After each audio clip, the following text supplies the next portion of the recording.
Horoscopie, Tania Dutel. Laurent Baffy. Bonjour Tania, Bonjour Laurent. je suis ravi de te recevoir. Je suis ravie que tu me reçoives. Pourquoi Merci. je suis ravi?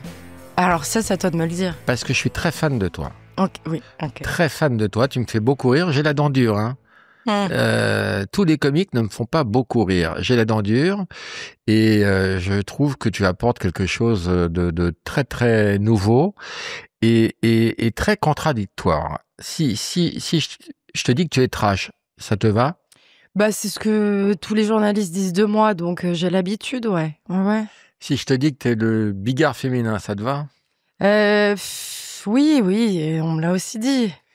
Si je te dis que tu prends tous les sujets les plus crades et que tu en fais des sketchs hilarants, ça te va? En vrai, ce que là je dis oui pour te faire plaisir, mais je prends pas les sujets les plus crades parce que je parle de ce qu'on vit en tant que femme et en fait c'est naturel ce que j'aborde. Dis-moi, je te sens interloquée Non, et en désaccord. tu te rappelles quand j'étais le roi de la répartie? C'était il y a combien de temps, ça? Il y a C'est une vingtaine tout perdu. d'années. Non, tu ne balayes pas que des sujets très très crades. Tu prends tous les sujets les plus crades et d'autres. Tu ne fais pas tout ton spectacle là-dessus, mais c'est quand même, pour quelqu'un qui ne serait pas prévenu, c'est que ça décoiffe. C'est pour ça que je précise qu'il faut pas venir en famille et que c'est déconseillé au moins de 16 ans. Qu'est-ce que tu trouves crade, par exemple? Tout.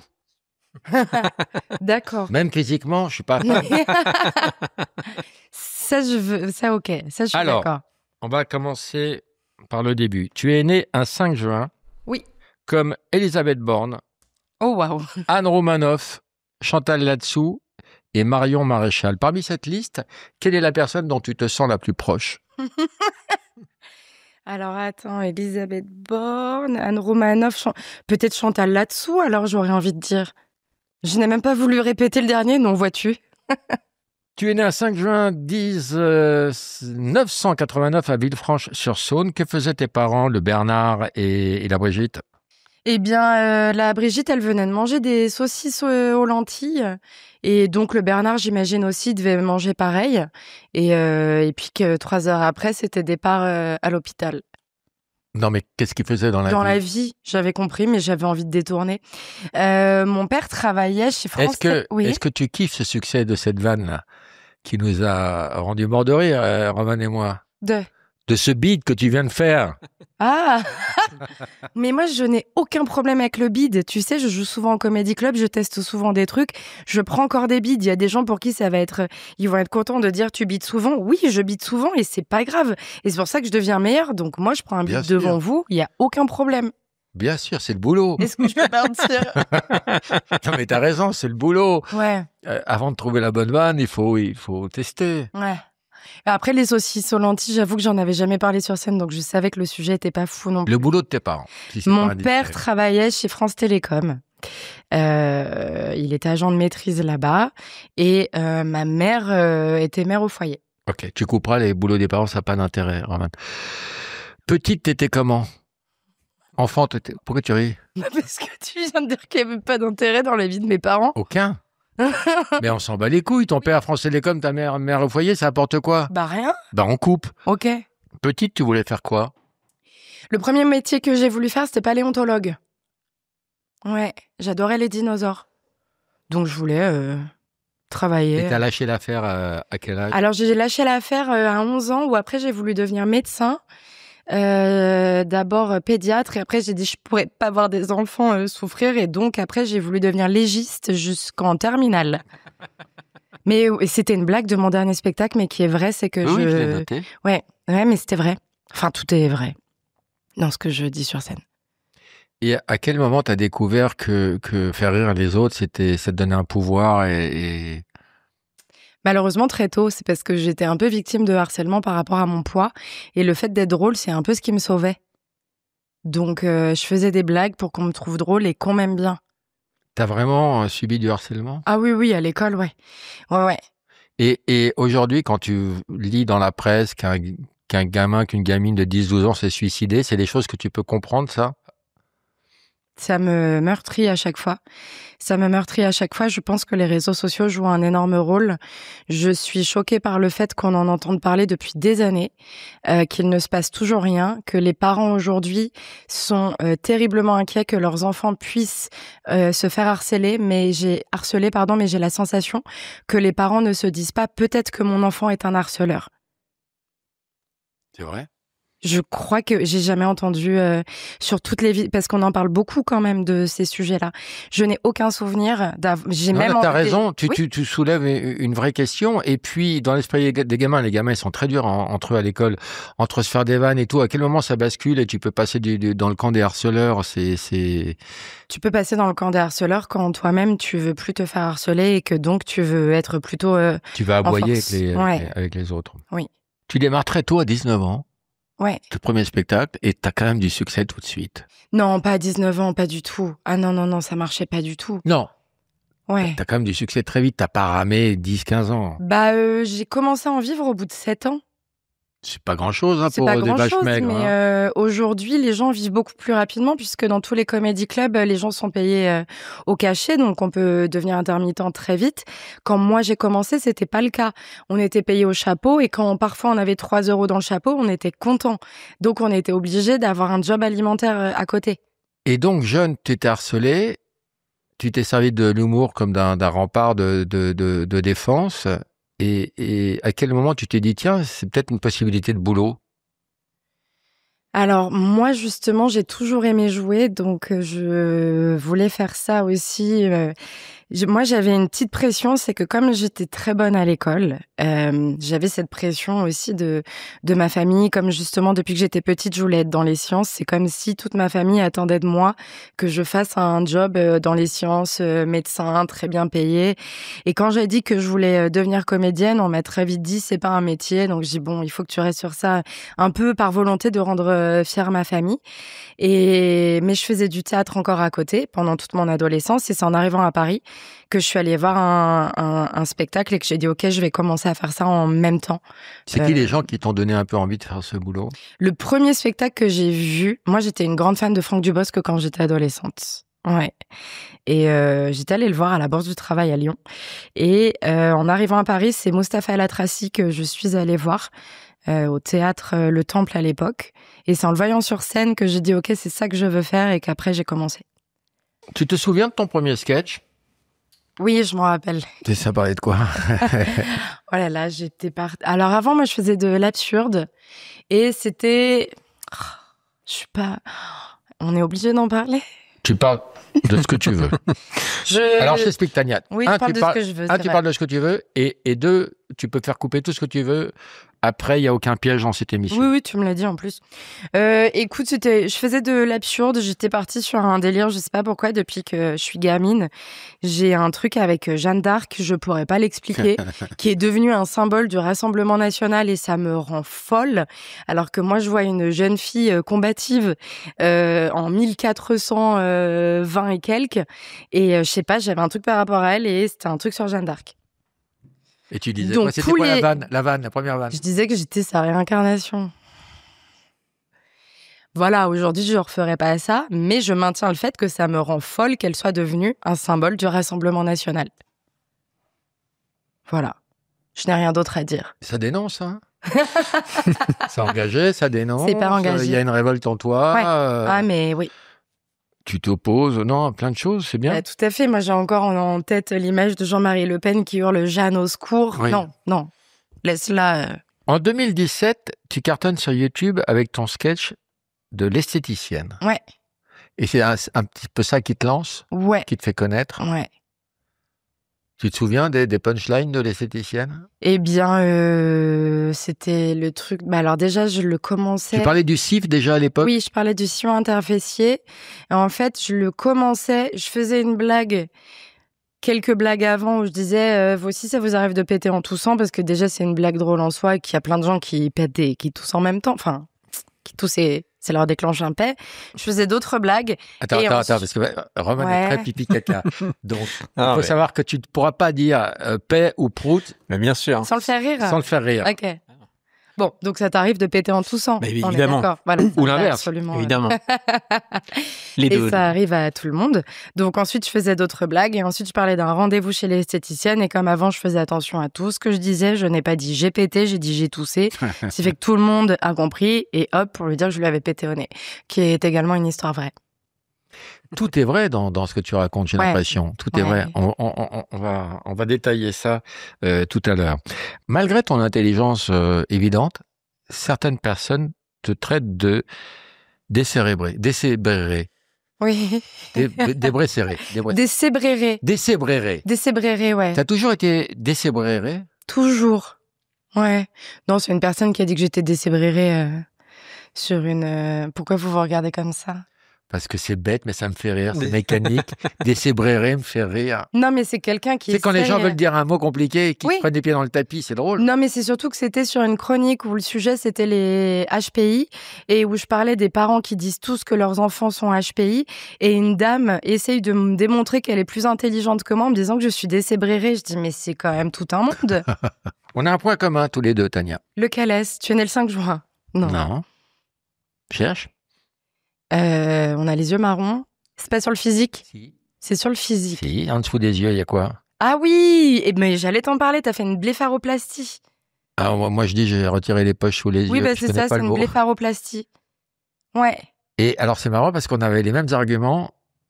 Moi j'avais des valises, puis je suis hypochondriaque, donc les gens, quand j'avais des poches et tout, les gens me disaient « Oh là là, t'as l'air malade et tout », donc ça m'a fait flipper. Et moi qui n'aime pas la chirurgie, j'ai fait un plan et puis la même année révision des 60, tu vois, j'ai enchaîné avec ça.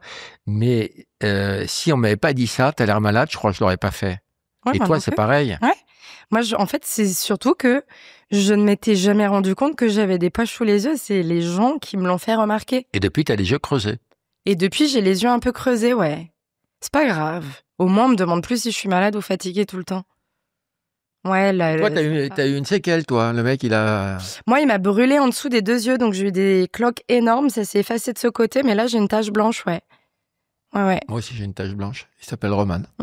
Je travaille avec. Très bonne vanne, non? Très bonne vanne. Pourquoi faut s'abonner, Romain? T'es là, abonnez-vous. Ah bah il faut Pourquoi s'abonner parce que on reçoit des personnes de talent. Et d'ailleurs, puisque moi j'ai plus d'arguments pour... je vais demander à l'invité du jour. Pourquoi est-ce qu'il faudrait s'abonner à ce podcast?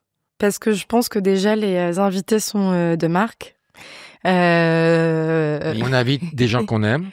Vous invitez des gens que vous aimez apparemment, ouais. Ouais. Donc ça, c'est Moi, pas je suis mal. trop content de t'avoir. Et ben moi, je suis contente d'être venue. Et en plus, je vois que tu as pris des notes. Donc, tu as fait un travail de recherche, ce qui n'est Ouais. pas le cas tout le temps. Non, ce qui n'est pas... le nombre de fois, on a des interviews pitoyables où les gens n'ont rien foutu. Non, mais les journalistes, moi, des fois, je trouve ça dramatique. Hein. Je suis d'accord avec toi. Il a bossé. Donc, Ouais. tu es né un 5 juin. Oui. Comme Elisabeth Borne. Pourquoi tu as peur des prothèses mammaires? Je pense que j'ai peur. Alors, mais moi, je pense bizarrement. C'est que je me dis vraiment que si à un moment, il y a une vraie fin du monde, qui me les enlève? Parce que ça se change tous les 10-15 ans. Ouais. Qui me les enlève? Bonne question. Et puis, il y a eu beaucoup d'histoires de cancer du sein aussi à la suite de poses de prothèses. Il y en a eu dans lesquelles on a trouvé de l'huile de moteur. Alors, C'est vrai? mais oui, bien sûr. Donc, évidemment que j'allais chez un bon chirurgien, mais je suis allée chez un très bon chirurgien pour mes poches sous les yeux. Un très bon qui m'a T'as été coûté recommandé. 3000. Ouais, J'ai les chiffres ou pas? ouais, ça m'a un peu plus de 3000, ouais. Je suis allée chez un très bon chirurgien, donc Comment il s'appelait? ça, je vais pas le dire. C'est pas. En plus, on n'a pas le droit de faire de la publicité pour les médecins en France. Là, c'est pas de la pub, vu le résultat.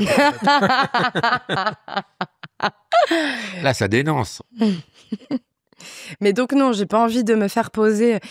En vrai, j'aurais adoré ne pas avoir peur pour avoir des boobs normaux, quoi. Mais c'est pas grave.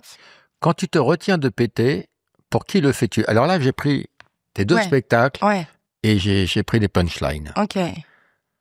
Donc, quand tu te retiens de péter, pour qui le fais-tu? Bah pour les autres.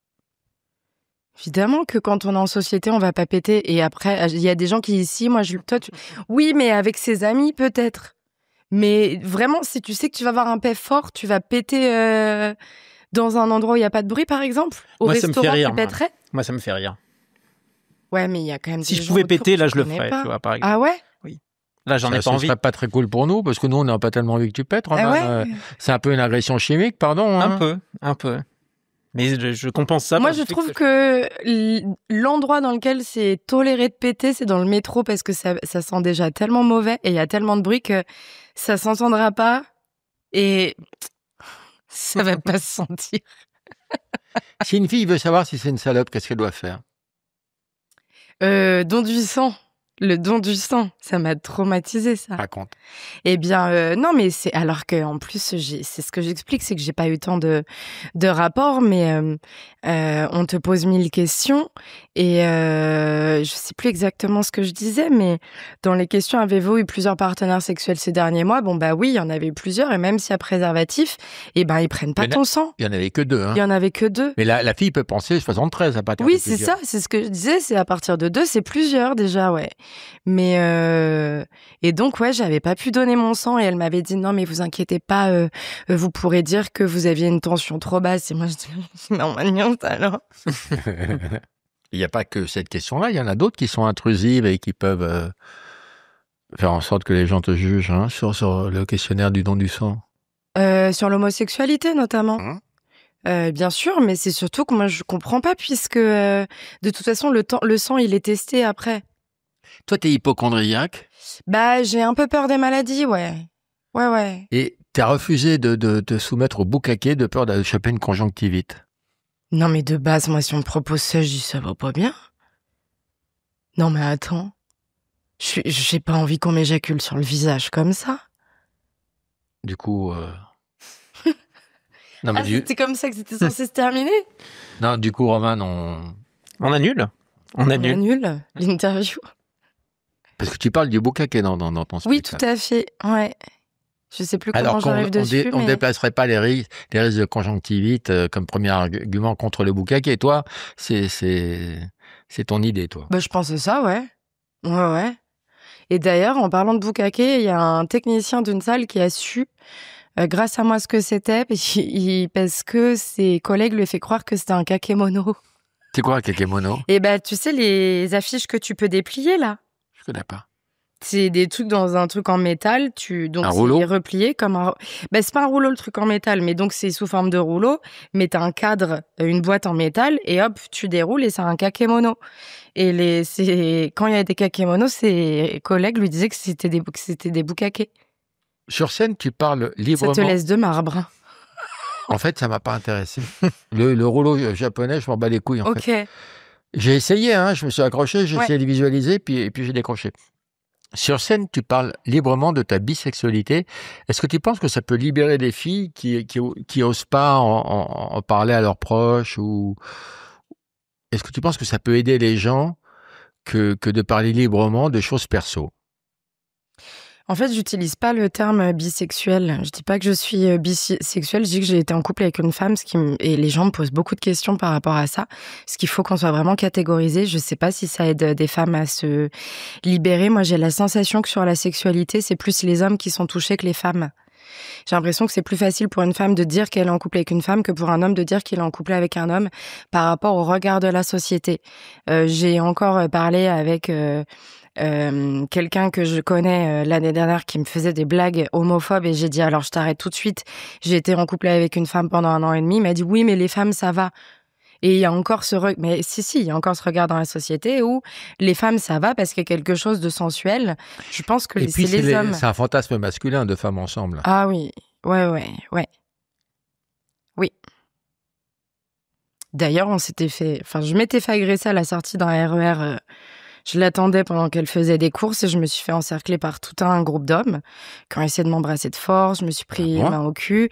Et quand elle est arrivée et qu'elle a expliqué qu'on était ensemble, ils ont essayé de... Ouais.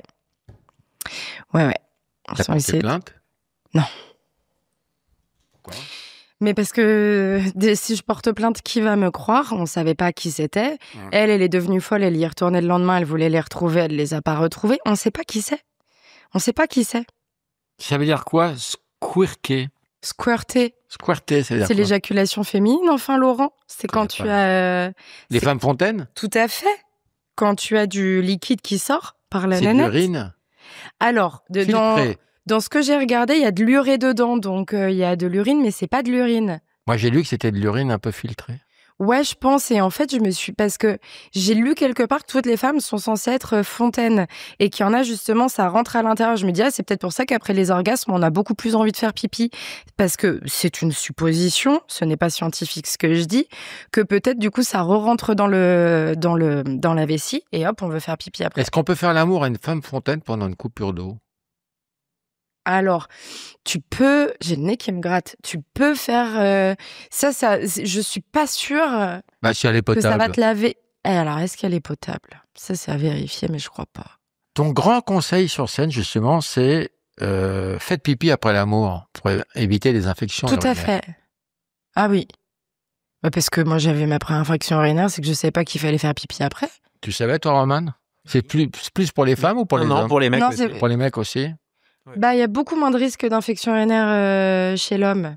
Mais quand vous en avez, c'est plus hard. Mais non, c'est surtout chez les femmes pour l'infection urinaire, pour faire pipi après. La cystite. Ouais. Et un autre conseil que tu prônes pendant ton spectacle, c'est mettez-vous un petit doigt dans le cul. Ça, c'est un cheval de bataille. Non, c'est pas un cheval de bataille, Oh. c'est juste que il y a quand même.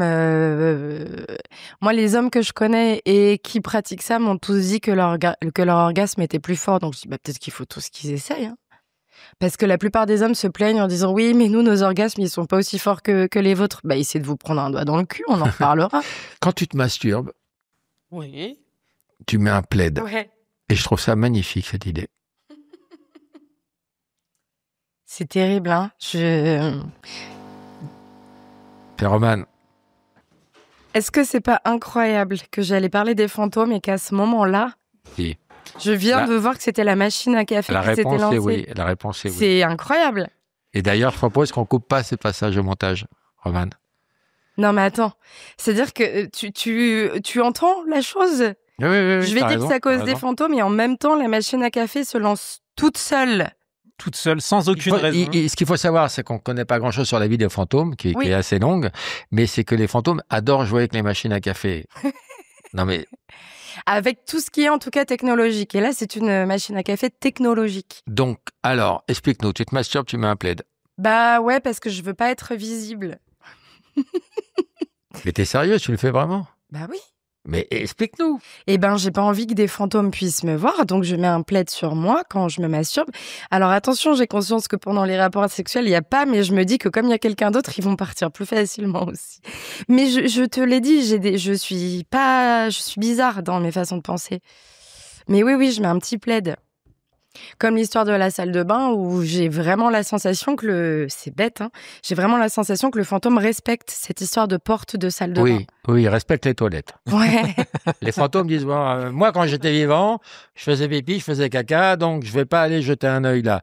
Mais dans la chambre, si tu te fais du bien avec ton womanizer, parce que tu prônes vraiment, alors là, t'en fais vendre des womanizers. Hein, ça, c'est fort probable. Hein, ça coûte 100 balles, comme tu dis. Ouais. Et toi, tu penses aux fantômes, tu penses à tes grands-parents, à tes arrière-grands-parents, aussi à des gens proches, des gens de ta famille. Bah oui, parce que je me dis, s'ils viennent me voir en pensant que je fais une sieste et que c'est pour ça qu'ils viennent dans la chambre et que c'est pas le cas, ça peut être un petit peu ennuyeux et j'ai pas envie... Moi, je sais qu'ils doivent se douter que je fais ça, mais après, j'ai pas envie d'avoir cette discussion avec eux plus tard, quoi. Roman, toi, quand tu te masturbes, tu mets... Non, mais le fantôme, donc, voit pas à travers le plaid. Alors, c'est pas qu'il voit pas, c'est que si de lui-même il va mettre sa tête à travers le plaid, c'est que là, c'est un fantôme qui est un peu pervers. Ouais. Et moi, dans ma famille, je pense pas, j'espère pas qu'il y avait des pervers. Après, si c'est le fantôme, je sais pas moi, de Lénine qui vient me voir me masturber, qu'est-ce que tu veux que... Je le connaissais pas dans la vraie vie. Pourquoi Je sais pas, je cherche quelqu'un de... Tu ranges les pénis en deux catégories, les pénis de sang et les pénis de chair. Alors, je ne range pas les pénis en deux catégories. C'est les scientifiques. Science range les pénis en deux catégories. Les pénis Pardon de te couper. Tu le savais, ça, Roman? Oui, je le savais. Tu l'ignorais, mais tu vois. Tu vois, j'apprends plein de choses aux gens, en vrai. Hein. Bah oui. Alors, explique-nous. Et le pénis de sang, ça va être celui qui va être un petit peu plus petit au repos, qui peut être un peu, quand tu le vois, tu te dis, ah, dommage, c'était pas une bonne pioche, mais il va énormément s'allonger. C'est-à-dire que, oui, il s'irrigue à foison. C'est-à-dire que je ne sais même pas comment le sang continue d'irriguer les autres organes, tellement il y en a dans le pénis. Alors que le pénis de chair, il est déjà bien joufflu, quoi. Il est déjà bien en place. Attends, je parle dans moi. Bon courage à l'illustrateur. Donc voilà, il est bien en chair. Des fois, on voit des hommes qui ont des jogging en coton et on voit quelque chose qui se fait. Souvent, quand c'est charpenté comme ça va plutôt être les pénis de chair, ouais. Donc toi, tu couches avec un mec pour la première fois, il se déshabille, tout de suite, il fait pénis de chair. Oh non. Pénis de sang. Non, je ne fais pas ça. Tu l'identifies tout de suite. Non, je me pose pas cette question. Après, je peux en rire avec la personne si à un moment j'y pense, mais je me pose pas la question quand ça arrive, quoi. Je me pose des questions dans la vie, mais après, je reste normale. Hein. J'ai jamais dit que tu étais anormal. Je l'ai pensé très fort. Raconte-nous ton date dans les catacombes. Oh là là là là là là. Alors, pardon, histoire vraie dont tu fais un sketch très drôle qui dure 10 minutes. Oui. C'est-à-dire que, peut-être que je me trompe, j'ai l'impression que dans tes spectacles, rien n'est faux. Rien n'est faux dans mes spectacles. Rien n'est faux. Alors, soit tu vis des choses extrêmement drôles, soit tu as un talent insensé pour faire rire avec ça. Je sais pas. Je suis des fois obligée de modifier un peu des choses. La vraie histoire des catacombes, tout ce que je raconte dedans est vrai. C'est le point de départ qui est pas tout à fait celui-là. C'est que c'était pas un premier date avec quelqu'un, c'est que c'était quelqu'un que je datais et qui voulait absolument aller dans les catacombes. Et je me suis dit, si j'arrive à organiser ça, je suis un peu une princesse. Et j'ai un ex qui était cataphile. Et en fait, il se trouve que les deux ont le même prénom. Les deux s'appellent Jonathan parce que moi, je déteste mentir. Et donc, si déjà ça n'avait pas été le même prénom, ça aurait été un vrai problème pour moi. Ils avaient le même prénom. Je dis, mais là, c'est pas un mensonge. Donc, si je dis que c'est un date avec Jonathan. Et donc, voilà, c'est le seul truc, parce que c'était trop long de raconter ce que je viens de te raconter. Mais après, tout est vrai. Avec cette histoire de chatière, avec la fille qui dit, je suis toute petite et toute mince, je passe facilement. Alors que moi, j'étais en pleurs. Là, les gens ne comprennent pas. Il faut que tu aides des gens à comprendre. Oui, c'est vrai que je suis partie du principe que tout le monde avait vu ce sketch. Donc, dans les catacombes, il y a des couloirs qu'on appelle des chatières. Et quand je dis couloir, c'est que le terme chatière est beaucoup plus proche. C'est-à-dire que c'est comme un cube, donc un couloir qui relie une pièce à une autre, mais qui est en forme de cube. Et une chatière dans laquelle nous sommes passés était aussi large que mes épaules. Et en fait, ce qui se passe, c'est que on était vraiment tout un groupe, mais j'étais vraiment la plus large. Ils étaient tous hyper minces. Et donc, moi, je vois ça. Premier truc, c'est qu'on me dit qu'ils étaient avec des sacs cabas. Et là, il y en a un qui dit que les sacs passent pas. Moi, je me dis... Parce que vous ameniez à boire et à manger. Ouais, je me dis, si les sacs passent pas... Mon cul passera pas. Non, mon cul passera jamais. C'est pas possible. Et donc, je me mets à pleurer. Le Jonathan, mon ex, est hyper désolé pour moi. Un de ses potes cataphiles commence à me disputer.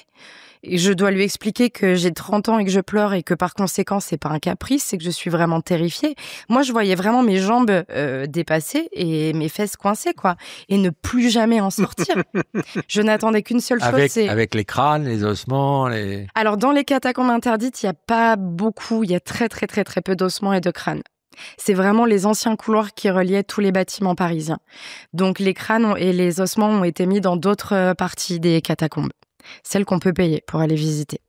Moi, il m'avait dit que il y avait des policiers et des pompiers formés aux catacombes et qui faisaient des tours de temps en temps. Et moi, j'attendais qu'une seule chose, c'était qu'il y en ait qui arrivent. J'étais prête à payer l'amende de tout le monde pour qu'ils me sortent de là. Et ils n'ont pas voulu faire demi-tour parce que l'un d'eux m'a dit que si on repartait en arrière, on allait perdre 15 minutes. 15 minutes.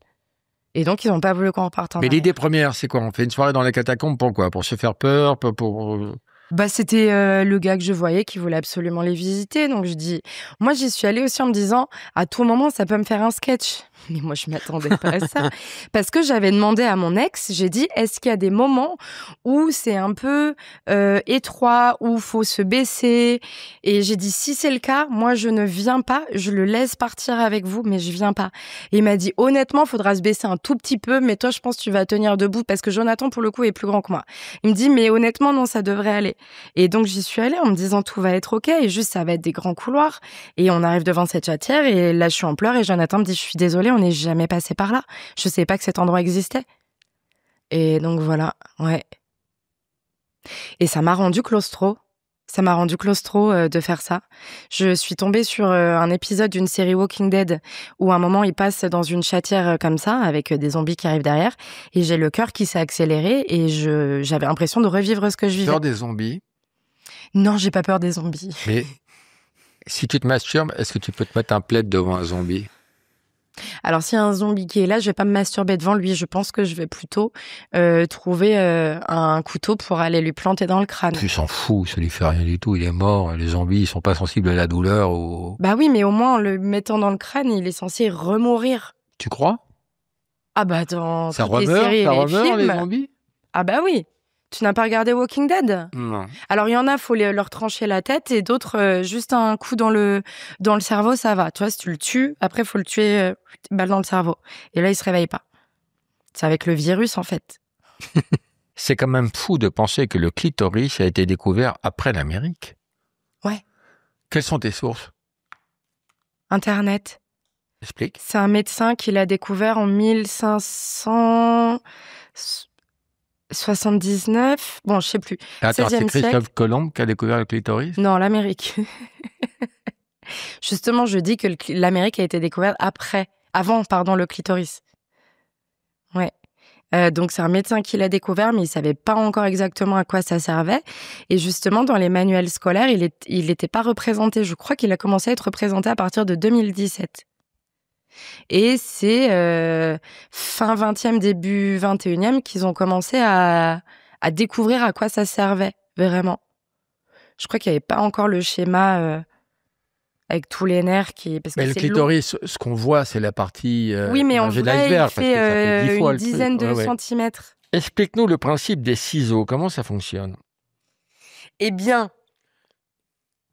Alors, c'est une pratique sexuelle entre femmes. Voilà, c'est une pratique sexuelle entre femmes. Alors, les hommes sont très excités par les pratiques sexuelles entre femmes. Tout à fait. Et comme les hommes ont découvert le clitoris après l'Amérique, oui. Tu penses bien que les ciseaux, c'est un sujet qui les interpelle. Tout à fait. Donc, comment ça marche? Et justement, quand les gens savaient que j'étais en couple avec une femme, c'était vraiment... La première question, c'était « Est-ce que tu es devenue lesbienne ?» Et la deuxième question, c'était « Est-ce que vous faites les ciseaux ?» Une fois, il y a même je me rappelle, on se baladait et il y a un SDF, je lui donne de la monnaie et il me dit « Mais ça te manque pas la bite ?» Et je dis « Seigneur !» Et donc, ouais, vraiment que des trucs comme ça. Bah, les ciseaux, regarde, t'as les deux paires de jambes, ça peut pas aller comme ça, sinon, tu vois, ça passe pas. Hop, il suffit. Et est-ce que pendant l'acte, tu peux faire pierre-feuille ou c'est que ciseaux? Non, c'est que ciseaux. Donc, à chaque fois, c'est soit on gagne, soit on Si, moi, je la trouve très, très bien, cette vanne. Non, parce que tu as l'air consterné, tu ne peux pas trouver une vanne bien. Moi, j'essaie de rester de marbre comme toi. Je le fais bien ou pas? Très bien. Super. Ouais. Je décortique tout ton spectacle pour donner aux gens l'envie de venir. Alors, évidemment, il y a pas les rires, il y a pas la drôlerie. Et puis, tu balances ça d'une façon tellement placide, tellement classe. Et je vous ai perdu ou pas? Je vous ai perdu à Boucaquet ou pas? J'adore ta façon de jouer. Tu vois, tu viens de dire classe alors que tout à l'heure, tu disais trash. Mais tu es les deux. Mais ça reste classe comme je le fais. C'est très classe. C'est-à-dire que je dis des mots, des gros mots, mais c'est pas vulgaire. Et puis tu parles de la vie de tous les jours. Non, c'est pas vulgaire. C'est hyper réaliste. Et ça peut choquer peut-être certaines personnes qui aiment pas, qui sont sensibles ou qui aiment pas trop aller dans ces directions-là. Mais c'est un spectacle même féministe parce que les mecs n'ont pas l'exclusivité des gros mots de leurs problèmes d'éjaculation précoce, de sperme, ou les femmes aussi ont des thématiques là-dessus et tu les explores à fond, vraiment, et je trouve ça génial. Et tu fais rire autant les mecs que les filles, hein. T'as pas une clientèle plus féminine que masculine. J'ai de plus en plus d'hommes qui viennent me voir. Et ça, je suis très contente. J'en parle à la fin de mon nouveau spectacle. Je suis très contente de ça. Et il y a beaucoup d'hommes qui sont contents de découvrir plein de choses sur nous. Et moi, je pense que la plupart des gens qui sont choqués justement de ce que je raconte, c'est parce qu'ils veulent pas que ça se sache. Ils veulent pas que ça se sache. Moi, vraiment, j'ai des blagues où je sais que ça arrive à tout le monde. Et il y a des femmes qui veulent pas rigoler parce qu'elles veulent pas que leur mec sache qu'elles vivent ça. Mais tu balances tout. T'es une traître à la cause féminine. Mais non, je suis pas une traître. C'est que justement, il ne faut plus que ce soit tabou. Les paix vaginaux, les pertes. Eh ben, oui, mais t'en as entendu des paix vaginaux. T'en as entendu dans ta vie. Mais je ne dis pas donc le contraire. Donc ce n'est pas secret, je dis en que vrai. Je n'ai jamais entendu une comique femme faire un sketch là-dessus. Je crois que Nawal Madani l'avait fait il y a quelques années, il me semble. Elle en avait parlé. On le traite pas pareil. Je crois qu'elle en avait parlé. J'ai pas vu ça. Mais pour moi, c'est pas justement une traître. C'est que, en fait, c'est des choses qu'on vit. On sait tous que ça existe. Donc venez, on en parle parce que ces sujets sont encore tabous. Et est-ce que c'est normal? Alors que sur votre tub, on sait tout. Au-delà de tabou, ça peut être considéré comme des tue-l'amour. Et les femmes n'ont pas tellement envie que tu sois l'ambassadrice des tue-l'amour par rapport aux mecs quand ils viennent en couple. Et pourtant, un pet chat, quand ça arrive sur le moment. Donc le gars, il l'entend. Moi, l'été dernier, j'ai eu une conversation avec un gars qui aimait bien une fille qui m'a dit « Ouais, mais je sais pas si je vais aller plus loin parce qu'elle a trop de pet chat. » Et j'ai dit « Mais enfin, c'est physiologique. Qu'est-ce que tu racontes? T'es en train de remettre en question ta relation parce qu'elle a des pet chats qui viennent à cause de ta tub à toi. Il y a un problème quand même quelque part. Donc venez, on en parle pour que ces sujets soient normaux. Il y a beaucoup de gens qui croient que je le fais par provocation. Non, je le fais pour que ça devienne normal et qu'on puisse enfin passer à autre chose. Et puis pardon, mais un pet peut choquer ou dégoûter parce que c'est des fines particules de merde, mais un pet chat, comme tu dis, c'est de l'air. C'est de l'air, on n'y peut rien. On n'y peut rien. Moi, je m'en passerais bien, hein.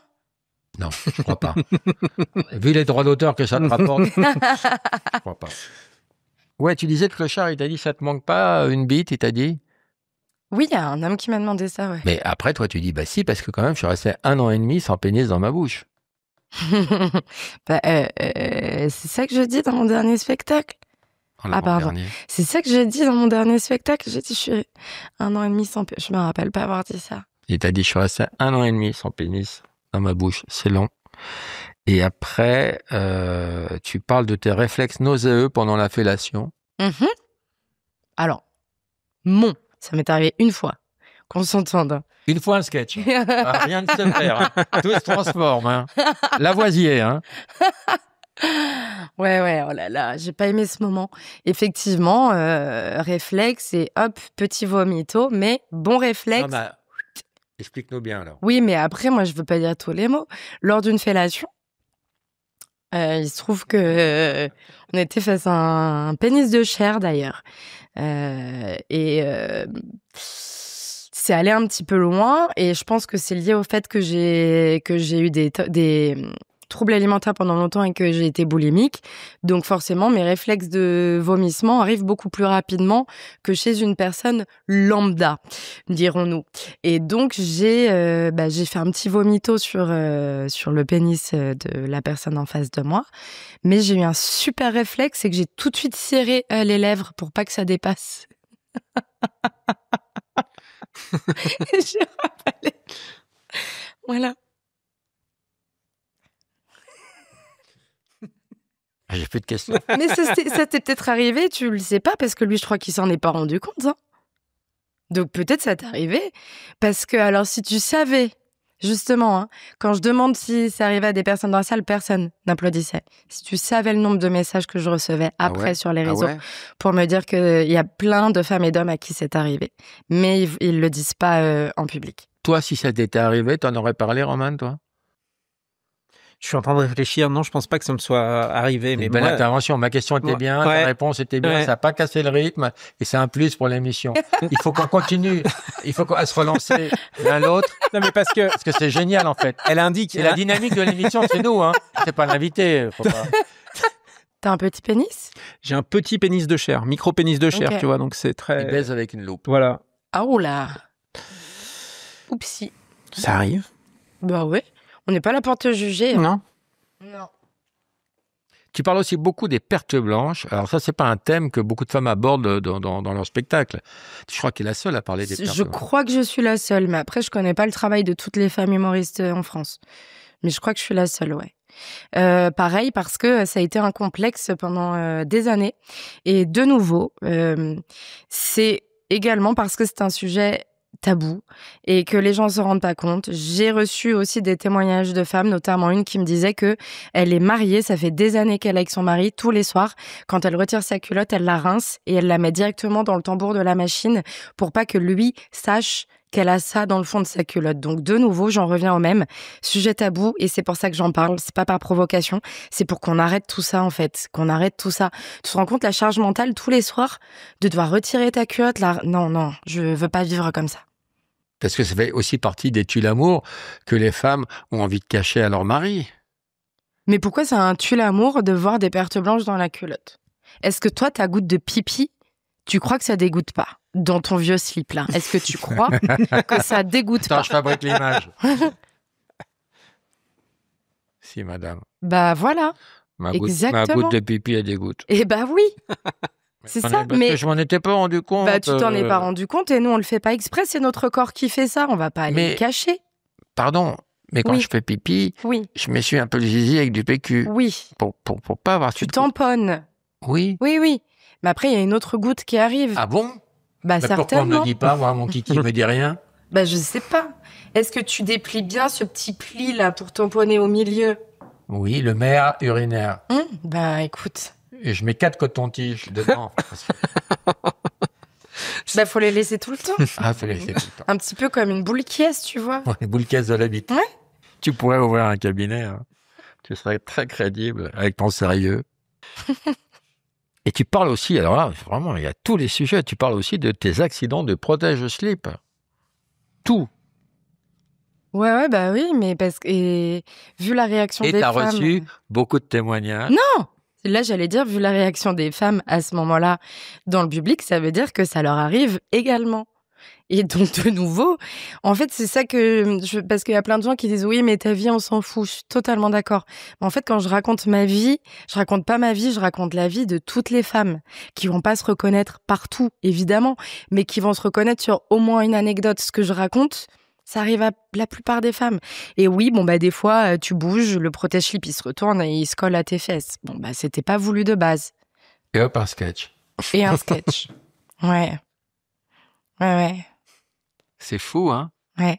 Le protège-slip, que quand on le met et que le soir, on a un date ou quoi que ce soit, il faut passer aux toilettes pour aller le retirer, pour faire semblant qu'on n'avait rien aussi. Tu vois, on a aussi cette charge mentale-là. Et oui. Les femmes ont beaucoup plus de charge mentale que les hommes, ne serait-ce que la contraception. Oui. Parce qu'à part les capotes, les mecs sont pas tellement responsabilisés sur la contraception. Ils sont pas du tout responsabilisés. Il y a très peu de mecs qui vont faire des vasectomies. Hein. Très peu. Il y a des hommes qui veulent... Alors, il y a aussi des femmes qui souhaitent avoir des rapports sexuels sans préservatif. Chacun fait bien ce qu'il veut. Mais l'homme ne se soucie pas de savoir, par exemple, si la femme prend un contraceptif. Et si après elle tombe enceinte, c'est de sa faute à elle. Et donc oui, les hommes se responsabilisent très peu sur ça. Il n'y a pas tellement d'évolution dans ce domaine, avec la nouvelle génération. Je crois pas. Je crois pas qu'il y ait beaucoup d'évolution, non. Non, parce qu'en plus, je pense que comme justement la plupart maintenant des maladies sexuellement transmissibles se soignent, le VIH, c'est plus ce que c'était il y a 20-30 ans. J'ai l'air déçu. Oh putain, c'est plus ce que c'était le sida, merde. Il n'y a plus un qui casse sa pipe, c'est chiant là. Comme maintenant tu peux vivre avec... Je pense que les jeunes ont plus peur. J'avais parlé avec des jeunes qui me disaient que comme ça leur coûtait de l'argent d'acheter des préservatifs et qu'ils n'avaient pas d'argent, ils préféraient coucher sans préservatif puisque justement le VIH ne fait plus peur. Et qu'après, tu as un traitement, donc ça leur fait plus peur. Et je leur ai dit, mais vous savez qu'il y a aussi par exemple de l'herpès génital qui existe. Et ça, par exemple, ils ne savaient pas que ça existait, l'herpès génital. Mais donc, les jeunes n'ont plus peur des maladies. Donc... Ouais, je pense que... T'as eu ça, herpès génital? Non, j'ai pas eu. T'as eu une infection? Non, j'ai jamais eu de MST. Non, t'as eu une infection. J'ai eu une mycose. T'as écouté mon deuxième spectacle, c'est ça? Ouais. Mais en fait, ce que je dis, c'est que le médecin m'a dit que j'avais une MST. J'avais pas de MST, c'était une mycose. C'est pas lié... Hop, un sketch. Hop, un sketch. Oui, parce que c'est lié à aussi tout ce qui m'a... Parce que le médecin m'a disputé quand il m'a dit ça, alors que c'était pas de ma faute, c'était le préservatif qui avait craqué. Mais le médecin m'avait vraiment disputé aussi, ouais. Tout ce qui t'arrive, un sketch. T'as un pote qui bifle un écureuil, hop, un sketch. Ouais. Oui, il est venu me voir en spectacle il y a pas longtemps. Je réserve jamais les places pour les invités. Là, j'ai dit, j'ai des invités qui viennent, je veux qu'ils soient au 2e rang, je voulais voir sa tête quand j'allais parler de cette anecdote. Alors raconte. Après, je vais pas donner trop de détails parce que c'est dans le nouveau spectacle aussi. Mais en gros, j'ai un ami qui a biflé un écureuil C'est une phrase qu'on ne dit pas tous les jours. Ça, non, on ne dit pas ça tous les jours. Et donc, vraie histoire. Et donc, je raconte cette anecdote dans mon spectacle. Ouais. Et comment il a fait? Comment on arrive à bifler un écureuil? C'était pour un jeu. Parce que si on lui posait la question, il allait pouvoir répondre oui. Mais je sais pas qui aurait l'idée de poser la question « Est-ce que tu as déjà biflé un écureuil ?» Je sais pas comment on en vient avec cette idée. Tu penses vraiment que tu suces mieux qu'un homme ou c'est juste ton ego qui parle? Oh, j'ai jamais dit que je suçais mieux qu'un homme. Dans le spectacle. Ah, ça doit être un truc d'impro à ce moment-là parce que non, je pense pas. Je pense que justement, j'ai dit... Et tu dis c'est mon ego qui parle. Ah, putain, c'est vrai que j'ai dit ça mais c'était en impro. C'est bien que tu me le dises, je vais réécouter. Non, je suis sûre que non. Que les hommes, par exemple, sucent mieux que les hommes. Je suis sûre de ça. Comment tu... Parce que je pense que les hommes, vous savez... Parce qu'ils connaissent leur anatomie. Ouais, oui. Roman, tu penses que tu suces mieux qu'une femme, toi? Il adore les questions qu'on lui pose aujourd'hui, Roman. Ouais, mais il est tellement vif, c'est ça qui fait ça. Non, mais parce que c'est très bien timé, c'est parfait. Et donc? Je pense pas, non. Okay. Mais parce que j'ai moins de dire, mais c'est une question d'expérience. Je pense que 100 fois sur l'ouvrage, 100 fois sur le métier, je sais plus. Hâtez-vous lentement et sans perdre courage, 20 fois sur le métier, remettez votre ouvrage. Voilà. Polissez-le sans cesse et le repolissez, ajoutez quelques fois et souvent retirez. Nicolas Boileau, l'art poétique, oui, c'est aussi ça la culture. Moi, je connais le corbeau et le renard. Vas-y. Maître corbeau sur un arbre perché tenait en son bec un fromage. Maître renard, par l'odeur alléchée, lui tint à peu près ce langage. « Eh, bonjour, monsieur du corbeau, que vous êtes joli, que vous me semblez beau. Sans mentir, si votre ramage se rapporte à votre plumage, vous êtes le phénix des hôtes de ces bois. » À ces mots, le corbeau ne se sent plus de joie. Il lâche une grosse caisse pour exprimer sa joie. Et... il ouvre sa gueule. C'est pas gueule qui dit. Ou un large bec. Un large bec. Ah oui, c'est pas gueule. Et ouvre un large bec et laisse tomber sa proie. Bon, après, je sais. Aussitôt, le renard s'en empare. Oh. Et... Roman? 100 fois sur le métier. Non, t'as pas un truc à toi? Non, de quoi? Ah si, moi j'ai un truc à moi, tu veux que je... Non, un poème, un truc. Ah, un poème, non. Oh là là, putain, t'es mou de la bite, Roman. Tu dors. Non, je ne dors pas, je suis passionné par ces discussions, par mais non. Discussion, okay. Mais non, je n'ai pas de poème. Tu es toujours obsédé par l'affaire Xavier Dupont de Ligonnès? Ouh là là, ça et le petit Grégory, moi je trouve ça fou. Enfin, en vrai. Il y a Émile maintenant, hein. Et le petit, non mais quand Émile, je regardais tous les jours. Tous les jours, je regardais les informations. C'est terrible. Le petit Grégory, c'est ce que je dis, j'ai l'impression d'avoir grandi avec parce qu'il est mort avant que je sois née, mais on en parlait tout le temps. Xavier Dupont de Ligonnès, je crois que c'est arrivé en 2012 et on sait pas où il est. Cette affaire est complètement folle. Et il y a plein d'affaires comme ça. Mais ça, évidemment, comme on en parle peut-être plus que les autres affaires, oui, ça va plus. J'aimerais savoir ce qui s'est passé. Dupont de Ligonnès, on aurait pu s'en douter parce que déjà à l'époque, il disait allez les enfants, allez jouer sous la terrasse. Donc si tu veux. Vous voyez que le mec était pas très clair. Mais moi, j'ai un pote qui, je sais pas, c'est ce qu'il faut en prendre ou en laisser, qu'il a vu il y a 2 semaines, il mixait au Papagayo. Ah. À Saint-Tropez. Je sais pas ce qu'il faut en penser. Parce que moi, j'ai vu une vidéo d'une voyante qui dit que il est parti aux États-Unis, là, au Texas. Moi, je crois qu'il est mort.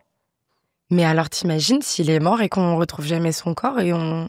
Mais t'imagines s'il est vivant, le mec, comment il peut vivre en ayant tué ses gosses? Je sais pas même déjà comment tu vis, tu peux tuer tes enfants, je ne comprends même pas. Après, il y a des gosses qui sont chiants. Hein. J'ai envie de faire pipi, mais... Non, hein? J'ai envie de faire pipi, mais c'est dingo, quoi. Mais va faire pipi. Ça vous coupe si je vais faire pipi, non, là? Non, du tout. Okay. On va débriefer avec Roman. Okay. Tu criais quand t'as fini, je viendrai t'essuyer. Oh là là. Elle est bien, celle-là. Roman. Oui. Elle est formidable parce que elle est sans filtre, elle ose tout et elle dédramatise des sujets que beaucoup de filles n'oseraient pas du tout aborder, en fait.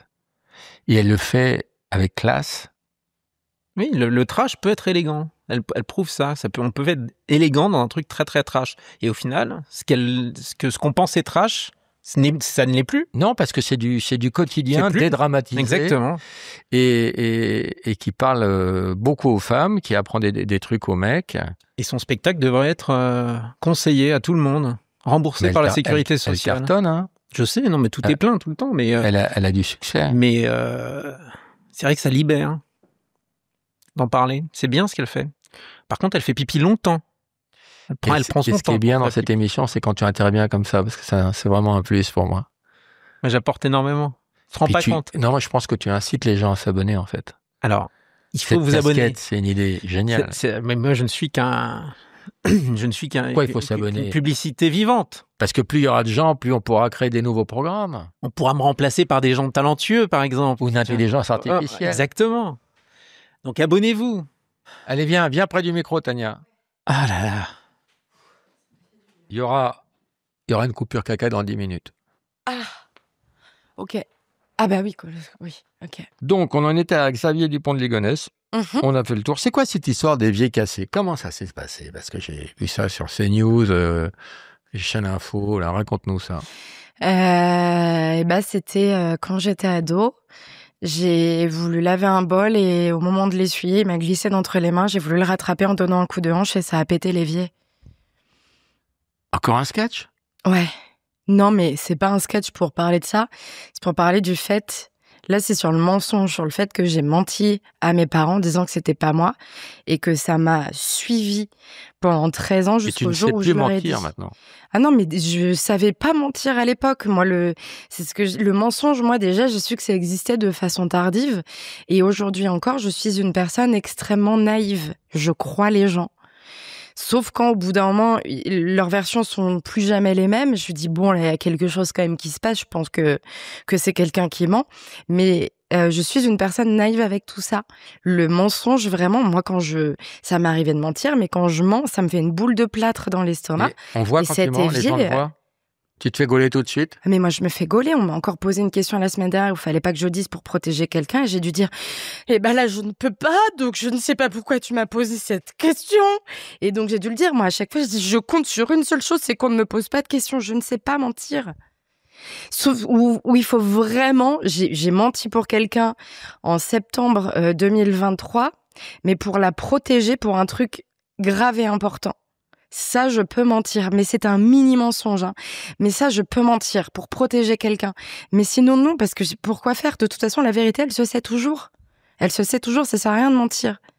Et c'est pas mieux que tout le monde te dise la vérité, qu'on vive pas dans le doute ? Non, il y a des mensonges indispensables. Tu vas voir une personne condamnée, tu dis pas, mon vieux, il te reste 15 jours, tu dis ça va aller, tu reverras le printemps et on partira. Oui, non, mais d'accord, mais là, on est sur une question de vie ou de mort, mais... Non, mais il y a plein d'autres exemples, hein. Mais tu l'as couvert comment, ton cassage d'évier ? J'ai juste dit non, et en fait, c'est que comme moi, je ne mens pas, mes parents m'ont cru tout de suite. C'est pas moi. On m'a dit, est-ce que c'est toi qui as cassé l'évier ? J'ai répondu non, et on m'a plus jamais posé la question. C'est génial, c'est un super pouvoir. Ouais, mais ça m'a vraiment hantée et j'ai dû envoyer un message à ma mère 13 ans plus tard parce que je n'en pouvais plus de ce mensonge. Et à force d'en parler à des potes, j'ai un pote qui m'a dit, dis-le à ta mère, là, tu prends ton téléphone. Et j'ai dit, ok, je vais faire ça. Et donc, j'ai envoyé un message à ma mère, mais ça faisait 13 ans que ça me poursuivait, quoi. Et ma mère, oui, elle croyait que c'était la mon père. Brigitte, elle s'en fout. La Brigitte, elle s'en foutait. Tiens, tu peux appeler la Brigitte ? Tu veux qu'on appelle la Brigitte ? Ouais, je vais lui parler de l'évier, voir si elle s'en fout. Tu sais que je lui en ai reparlé il y a pas longtemps et là, elle était persuadée que c'était mon grand frère. Je lui dis que je suis avec toi. Putain. Mets le haut-parleur. Est-ce qu'elle va décrocher, la Brigitte ?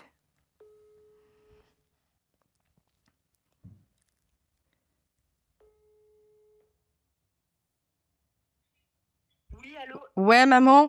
T'es en haut-parleur, je suis avec Laurent Baffy, elle a une question à te poser.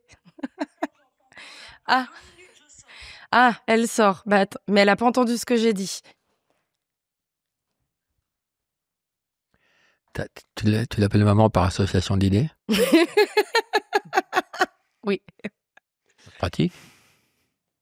Ah oui, maman, t'es en haut-parleur, je suis avec Laurent Baffy qui a une question à te poser. Oui. Bonjour la Brigitte. Bonjour. Ça va? Oui. Je suis avec Tania, Oui. votre fille. Vous vous souvenez de Tania? Non. Voilà. Il y a eu un petit problème avec l'évier cassé. Elle vous a menti, elle a pas osé en parler. Donc, on évoquait ça dans un podcast, une interview de fond qui s'appelle Coloscopie. Et on voulait voir si pour vous, c'était, ça faisait partie du passé ou si c'était toujours un problème entre vous, cet évier cassé, ce mensonge. Qu'est-ce que c'est cette connerie? Mais maman, tu sais, je t'en ai reparlé la dernière fois où je t'ai dit que j'avais cassé l'évier. Tu m'as dit, mais je crois que c'était ton frère. Ah, mais le coup de l'évier? Mais oui. J'ai compris une coloscopie. Ah, mais parce qu'en fait, on est en train de faire son podcast qui s'appelle Coloscopie. Et donc voilà. Donc il demandait l'évier si c'était toujours un problème ou si ça faisait partie du passé. Non, c'est vraiment le passé, puisqu'on a changé, on l'a plus quand même, l'évier. Mais vous avez gardé votre fille. Bon, plus ou moins, on la voit pas très souvent. C'est vrai, pourquoi? Parce qu'elle a réussi maintenant, elle a pris le boulard, elle vient plus voir ses parents dans le Beaujolais. Je pense si elle a réussi, j'en sais rien, mais à la campagne, elle dit qu'on est des pegnos. Non, alors quand j'utilise un terme, je dis plouc, mais je dis pas qu'à la campagne, les gens sont des ploucs. Voilà, on est des ploucs. Non, ça, c'est pas vrai. Mais faut la comprendre maintenant, elle a gravi les échelons sociaux, elle veut plus se commettre avec des gens de basse extraction. Bah ouais, je sais bien. On a même changé de voiture pour elle. Hein. Ah, la Laguna, c'est fini? Ouais. Ah, c'est fini. Ouais. Ah, elle a duré longtemps, la Laguna. Hein. Ah oui, elle a duré très longtemps et ouais, on a dit on va changer pour paraître un peu plus riche là. Ah ben non, rien. Et la Brigitte, elle savait que le clitoris avait été découvert après l'Amérique? Ah ben moi.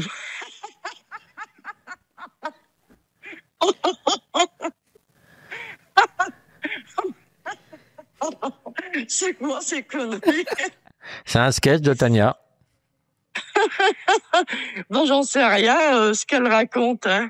Vous avez jamais été la voir sur scène? Si, mais pas ces derniers temps. Et vous êtes fier de la voir quand elle est sur scène? Bah, je sais pas. Elle devait être médecin, donc c'est vrai que ça a été dur à digérer qu'elle fasse la con sur scène. Bon, je vous embrasse, la Brigitte. Je vous laisse à votre médiocrité. Merci et bonne soirée. À votre bled de plouc. Oui. Bisous, Brigitte. Merci d'avoir répondu. Au revoir. Bisous. Bisous, salut. Ça, c'est vraiment une question que je me suis posée. Quand tu joues, t'as tes parents dans la salle, quand tu parles de tous les sujets que t'abordes, tous plus trash les uns que les autres, est-ce que t'as pas une petite gêne? Ah, j'aime pas ça. Moi, j'aime pas quand mes parents viennent me voir en spectacle. Donc, c'est pas arrivé beaucoup de fois, hein, comme tu l'as compris. Mais quand ils étaient venus me voir à Lyon, il y a 4-5 ans maintenant, le moment où j'arrivais sur le vomi sur la bite, fou. Et vraiment, dès que je l'ai dit au public, je dis bon, pardon, mais moi, il y a mes parents dans la salle ce soir, donc c'est un peu... Et il y a un gars du public qui a dit, allez, on est avec toi. Et donc, j'y suis allée, mais c'était hyper dur. Et t'ont dit quoi tes parents après? Ma mère m'a pas reconnue quand je suis sortie de scène et que je suis allée la voir. Et mon père m'a dit, t'es de plus en plus trash. Ensuite, j'ai une de mes cousines qui m'a dit, parce que j'avais une cousine qui était là, et qui m'a dit, mais attends, mais ton rouge à lèvres, il est génial, il a pas bougé. Ma mère a dit, bah oui, ça fait 1 heure qu'elle a pas sucé de bite. Donc voilà, mais en fait, c'est aussi quelque chose, c'est parce qu'il y a des gens qui me disent, tu devrais honte de faire ce genre de blague avec tes parents, tu devrais avoir honte. Ça, je le lis beaucoup. Mais justement, je suis pas à l'aise quand mes parents sont dans la salle. En revanche, quand j'écris, j'essaie de pas penser à ma famille. Sinon, je ne ferais rien du tout. Et je pense que les hommes se mettent pas tout cette... Non, je suis pas d'accord. Moi, quand j'ai ma mère ou ma famille dans la salle, je suis très mauvais. Et quand je joue au théâtre avec des amis, après des centaines de représentations, mes potes me disent, ah, mais évidemment, il y avait ta mère, donc t'étais à chier, évidemment. Je suis très mauvais quand j'ai ma mère ou ma famille. Je comprends tout à fait ça. Donc, je trouve ça très impudique de jouer devant les gens qu'on aime. Ah, moi, je déteste jouer devant des gens que je connais, ouais. Et tu connais tes parents. Et je connais mes parents. C'est vrai que le matin, au petit-déj, tu trempes des bites dans ton café? Bah non, justement, je dis que les gens pensent que ma vie, c'est ça, parce que je suis une femme et que je parle de sexualité. Il y a vraiment des gens qui... Moi, il y a même une femme que je connais, étant donné qu'elle a appelé des gens pour savoir si je couchais avec eux ou qu'à chaque fois qu'elle me voit, elle me dit « t'as couché avec lui ?» Je dis en fait, elle me voit assise sur des bites à longueur de journée. Et non, pas du tout. Là, tu viens d'écrire ton deuxième spectacle, qui est sur le même registre, et tu envisages un troisième spectacle, parce que tu auras un peu écumé tous les sujets de l'intimité féminine. Peut-être. Peut-être pas. Je pense, je vois plus tellement Pardon. Ce qui peut rester. Eh ben, en fait, à la base, quand j'avais le dernier, je m'étais dit, ok, j'aurais fait tous les sujets sur le corps féminin, j'aurais plus rien. Et en fait, j'avais encore plein de trucs à raconter, donc je sais pas du tout. Il y a peut-être des sécrétions auxquelles on ne pense pas, mais qui peuvent donner des futurs sketchs, tu as raison. Mais tu sais quoi, moi j'aimerais bien aussi, parce que donc il y a des gens qui pensent que je sais faire que ça, je fais des chroniques sur France Inter dans lesquelles c'est très très rare que je parle de sexualité justement. Les catacombes, je parle pas du tout de sexualité.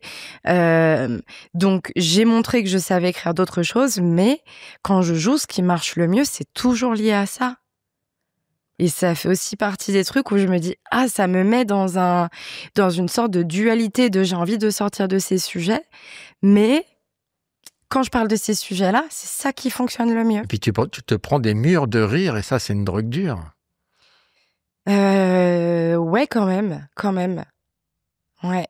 Et puis, le ton sur lequel tu distilles tout ça, avec, je te dis encore une fois, beaucoup de classe et de limite, avec du détachement, c'est drôle parce qu'il y a un décalage entre les horreurs que tu peux balancer et le ton anodin, badin sur lequel tu les balances. Ouais, parce que je le raconte comme si je racontais un fait, comme si je racontais que j'avais mangé une pomme la veille. Non, c'est vrai, tu banalises des sujets un peu... Parce que j'ai envie que ces sujets soient justement banalisés. Comment on dit le cochon d'Inde est parti en allemand? Das Meerschweinchen ist weg. Et à quel moment on dit le cochon d'Inde est parti? Pourquoi cette phrase? Jamais, mais c'est une des premières phrases que j'ai apprises en allemand.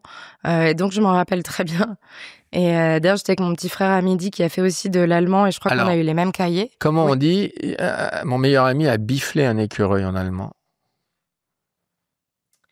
Comment on dit best? Je crois que c'est aussi best. C'est peut-être best. Mein best Freund hast un... Attends, arrête, tu fais peur à Roman. Non. Geblieft. Non, j'étais en train de me demander si c'était besten, mein besten Freuden. Freund, ouais, après avec les... J'avais aucun souvenir. Der, die, das, den, die, dem, tout ça, ça j'ai plus. Tania, on arrive à la fin de l'interview et tu sais avec quoi on termine en général? Avec les... Les tu préfères? Voilà, tu es fidèle de l'émission, donc tu le savais. Ben, j'ai regardé des extraits, j'avoue que j'ai pas regardé en entier. Oupsie. Alors, les tu préfères? Oui. T'es prête? Tu sais jouer à ça? Allez. Tu préfères vivre en trouble avec un homme et une femme ou avoir un harem de 10 mecs?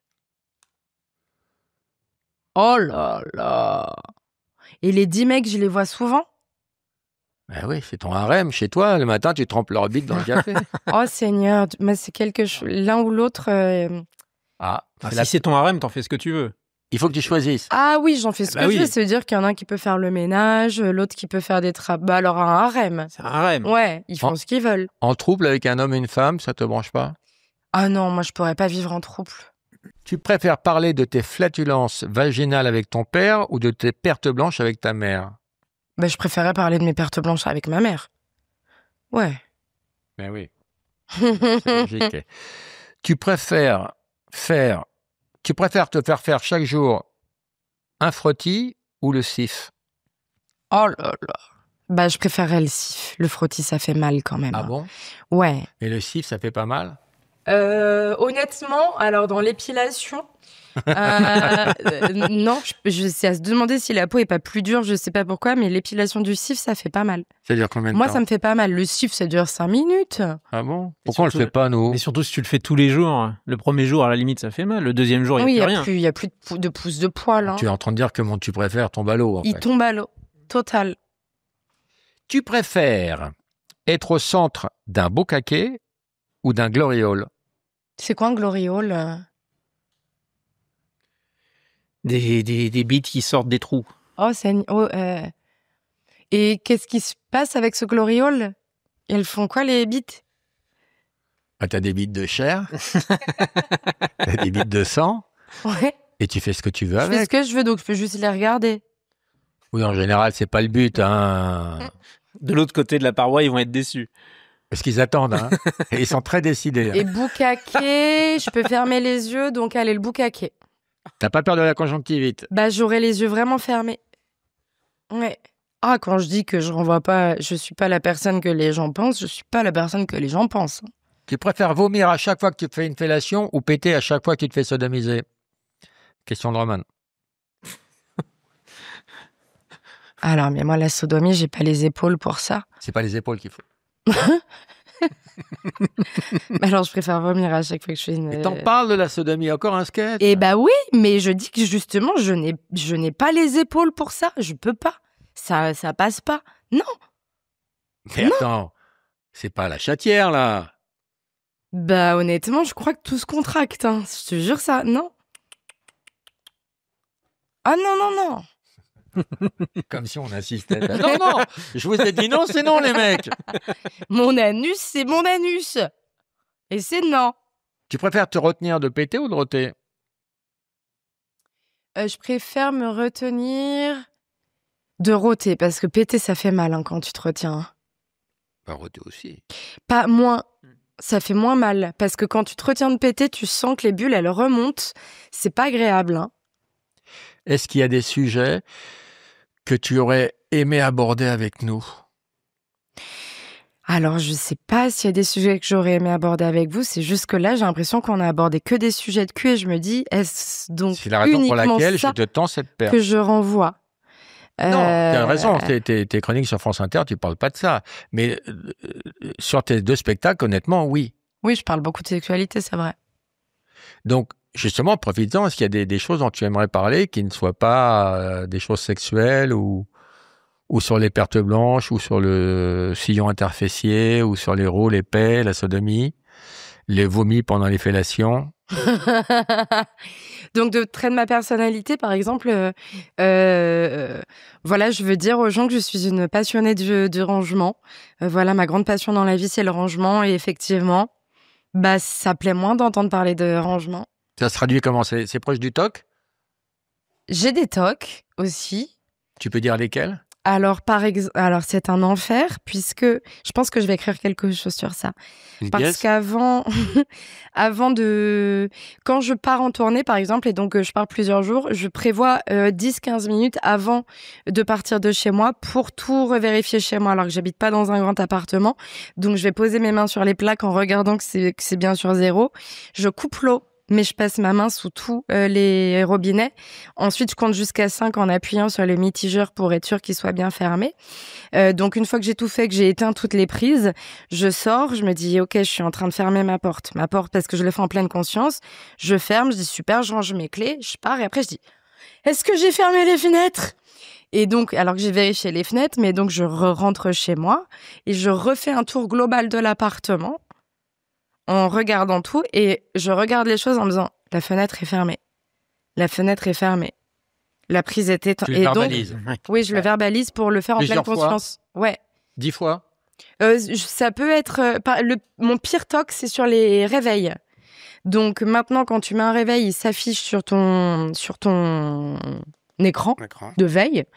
Eh bien, je peux vérifier, je pense, une 40aine de fois s'il est bien affiché. Et donc, je unlock avec mon visage et ensuite, j'augmente le son pour vérifier qu'il y a bien du son et que par conséquent, ça va sonner. Et après, je vérifie. Bon, c'est pas facile, hein. J'aimerais bien m'en passer parce que ça me prend beaucoup de temps dans la vie. Tu sais, moi, je me suis pas mal intéressé à ça parce que j'ai écrit une pièce sur les TOC et on est considéré comme malade quand les TOC nous prennent plus d'1 heure de notre temps par jour. Est-ce que toi, ça te prend plus d'1 heure? Non. Donc, tu n'es pas considéré comme malade. Ok. Tu as d'autres TOC? Moi, je les ai tous. Hein. Tu les as tous? Ah ouais.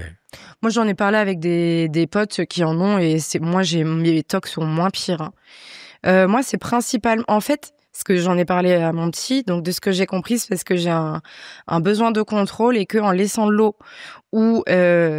donc, si l'eau, ça coule, ça peut créer une inondation tu viens de bâiller à travers tes narines, je t'ai vu, c'était pas beau. En même temps, écoute ce que tu disais, on peut le comprendre. Non, c'est pas ça. Non, mais donc j'ai peur qu'il y ait une inondation et que donc après il y a un autre appart qui soit inondé. Si l'appart est inondé, c'est à cause de moi. C'est à cause de moi. Si je laisse une plaque électrique ouverte, allumée, et qu'il y a un départ de feu et qu'il y a quelqu'un qui meurt dans l'immeuble à cause de ce départ de feu, c'est à cause de moi. Et ça me terrifie. Donc c'est un problème de contrôle. Question perso, est-ce que tu es en couple en ce moment? Non. Pourquoi? Parce que je rencontre pas de personnes qui m'intéressent vraiment, je l'avoue. Et je pense qu'il y a beaucoup d'hommes qui ont peur de moi aussi. À cause de la notoriété? Ça, je sais pas. Je pense que c'est aussi beaucoup à cause de ce que j'aborde sur scène. Ah ouais? Je pense qu'il y a des hommes qui auraient peur après de se retrouver dans mes passages aussi sur scène. Mais ils auraient raison. Ils auraient totalement. Ils auraient raison. Je les préviens. Mais c'est plutôt en mode attention, tu me fais une crasse, t'es sur scène, gars. T'imagines l'acte sexuel, c'est que tu peux pas te détendre, quoi. Tu fais ça, tiens, c'est comme un trou. Mais je ne donne jamais d'indice sur qui est la personne. En revanche, je dénonce jamais parce que ça serait pas sympa. Donc je donne jamais, on peut jamais savoir de qui je parle. Je donne pas d'indice. Est-ce que tu as un animal de compagnie? J'avais un chien avec mon ex qui vit maintenant chez mes parents, donc c'est plus vraiment mon animal à moi, mais il fait sa retraite chez mes parents. Roman, il fait une rubrique maintenant. Ouais. Alors c'est insensé, je ne sais pas comment lui est venue l'idée. Ouais. Alors raconte ton idée, Roman. Il a l'air content. Non, je suis pas très content. Mais elle m'est pas venue en fait. Un truc qui n'a jamais été fait nulle part. Ouais, c'est dingue. Ah, c'est des gens qui nous m'ont envoyé via la page Instagram de Laurent. Ah, vous avez des invités sur Coloscopie, j'aimerais leur poser des questions. Okay. Des gens qui avaient des questions à vos futurs invités. Okay. Et donc, quand on a demandé, la prochaine invitée, c'est Tania Dutel. Il y a on a compris le principe. Il y a Cracotte du 59 qui nous a demandé, Tania, tu peux résumer ton humour en 3 mots? Ah, j'aime pas faire ça. C'est pour Cracotte. C'est pour Cracotte. Mon humour en 3 mots. Je dirais tabou, réfléchi, pertinent. Voilà, Cracotte, c'est pour toi. Elle Cracotte avait dit, moi je trouve malaisant, vulve et vif. Voilà. Mais elle est fan de toi, hein, mais bon, voilà. C'est la seule qui avait proposé une réponse à sa propre question, ce que je trouve très bizarre. Comment on peut ne pas dire drôle, irrésistible, talentueux? Écoute, c'était une fan. John Baez, 245, est-ce que tu as un objet que tu trimbales partout? Il manque pas un mot après John Baez 245? Il manque pas un animal ou un adjectif? Bah écoute... non, j'avais un carnet avant que je transportais tout le temps avec moi pour mes spectacles, mais ça y est, j'ai réussi à me désolidariser de ce carnet. J'ai pas d'objet que... Après, j'ai ma bague qui me quitte pas. Si ça, c'est ça. Tu peux la retirer? Tout à fait. Tu fais pas de bêtises, c'est ma bague de mes 30 ans. Ben non, voilà. La bague qui ne te quitte pas, t'a quitté. Voilà. Quoi d'autre? Tu sens l'anxiété qui monte? Un peu. Mais je sais que t'en feras. Ouais, raconte-nous ton pire date Tinder. Bon. Bah, c'est un sketch. Oh là là, c'est un truc que j'avais sorti. C'est un gars qui m'avait parlé de son... Déjà, on a dû rester 1 heure ensemble. Il m'a dit que les 3 derniers dates Tinder qu'il avait eu, il les avait ramenés chez lui. Donc déjà, moi, ça me donne pas envie. En plus, il avait la voix hyper aiguë. C'est pas de sa faute. Après, ça, c'est pas bien de dire ça. Mais en plus, il m'avait dit qu'il venait de se faire opérer du pénis, alors que je ne lui avais pas posé la question. Et donc après, qu'est-ce qui s'est passé? Après, j'allais jouer dans un comédie club, il a voulu absolument m'accompagner. Je dis oui, bah ok, viens. Et après, le lendemain, il m'a dit c'était hyper chouette, j'aimerais bien qu'on se revoie. Je dis ah bah non, moi je suis pas trop... Donc il s'est jamais rien passé avec lui? Non, bah non. T'as pas pu constater les effets de l'opération sur cette... Non. Mais je suis pas très site de rencontre, moi, c'est pas mon truc. Hein. C'est pas du tout mon truc. Est-ce que t'as un rituel avant de monter sur scène? Je regarde si je n'ai pas de crotte de nez apparente, ni de trucs entre les dents. Ouais. Comme tous les artistes. Ouais, voilà. Bah en fait, c'est qu'un jour, j'ai vu un artiste qui avait une crotte de nez et je dis ah oui, ça se voit quand même beaucoup. Et donc après l'avoir vu, je dis bon bah il faut que je check si moi j'en ai pas. T'as envie de lui dire. Ah ouais, non, c'est... Surtout les gens l'écoutent pas. Tania, merci beaucoup pour ton talent, ta simplicité, ta franchise. Tu réponds à tout, t'as aucun tabou, tu es drôle et tu as beaucoup de fans et on comprend pourquoi. Moi, je suis très très fan et je pense que tu vas faire une très très longue carrière. On verra. Merci. Je laisse le mot de la fin à Romain. Tu vois, il est très beau pour finir l'émission. Non, c'est un talent. Merci beaucoup, Tania, d'être venue. À bientôt.